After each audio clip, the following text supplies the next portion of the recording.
Pajato was once a strong man. He was known for his laughter. He was known for his kindness. Now he was a shadow. His eyes were vacant. His body shook with every step. His laughter was gone, replaced by a low, mournful groan. The villagers whispered, "The pangolin has taken him." The change happened quickly. It began the day Pajato brought home the pangolin. This was no ordinary creature. It was a spirit of the forest, and it did not belong in a cage.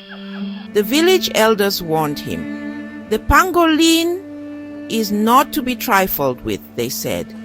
"It is a sacred creature, a protector of the forest." But Pajato, blinded by greed, did not listen.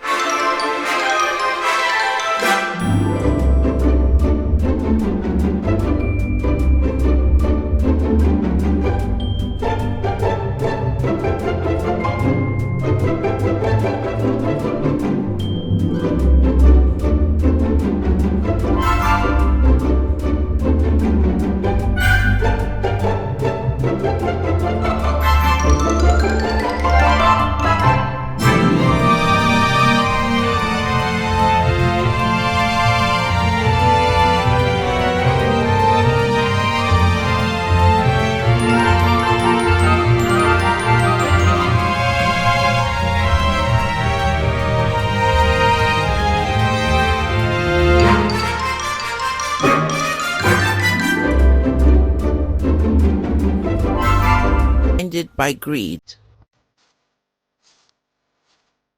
The pangolin was no ordinary creature. It was a creature of myth and legend. It was said to be the guardian of the forest, its scales imbued with the spirits of the trees. It was a symbol of peace, of balance, of the harmony between man and nature. To harm a pangolin was to invite misfortune. To capture one was to invite the wrath of the forest itself. This was the law of the land, passed down through generations. This was the wisdom the elders tried to impart to Pajato.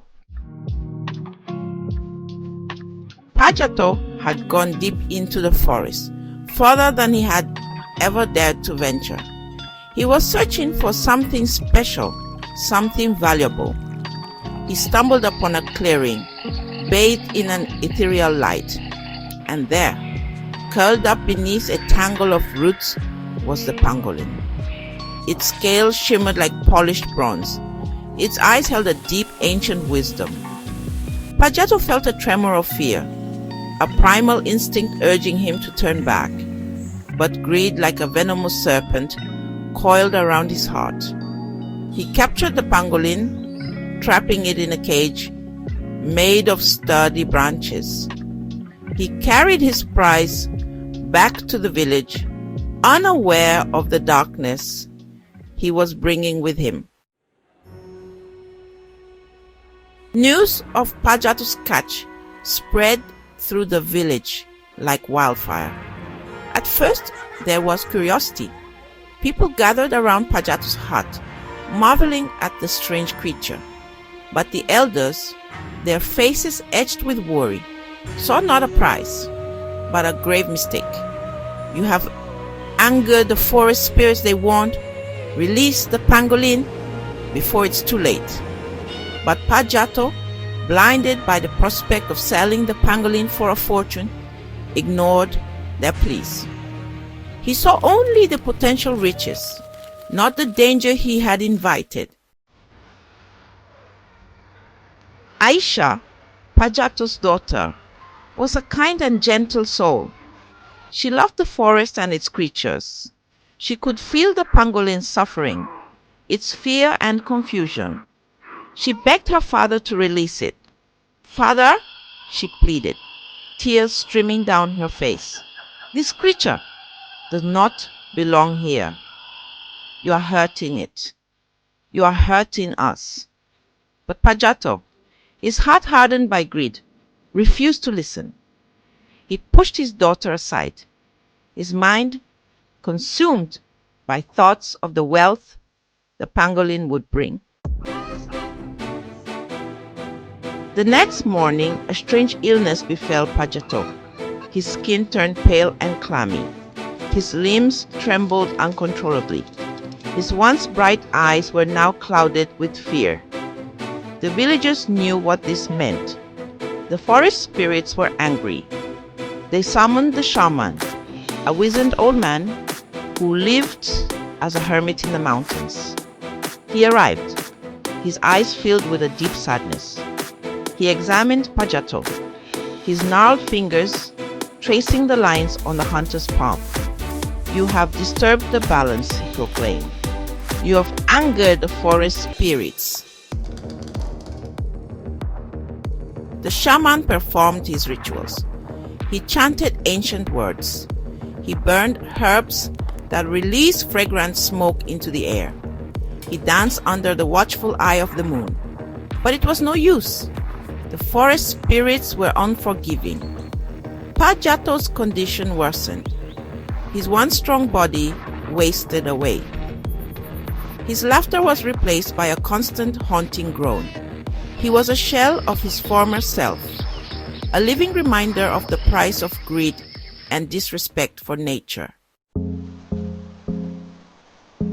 Aisha, her heart heavy with sadness, took pity on the pangolin. She snuck into the night and released the creature back into the forest. As she watched it disappear into the undergrowth, she couldn't help but feel a sense of hope.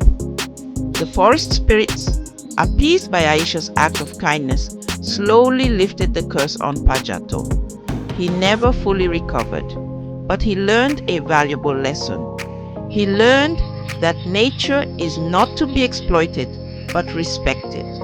He learned that the forest spirits are real, and their wrath is swift and merciless. The villagers too learned a valuable lesson that day. They learned that the pangolin is not just a creature, but a symbol of the delicate balance between man and nature.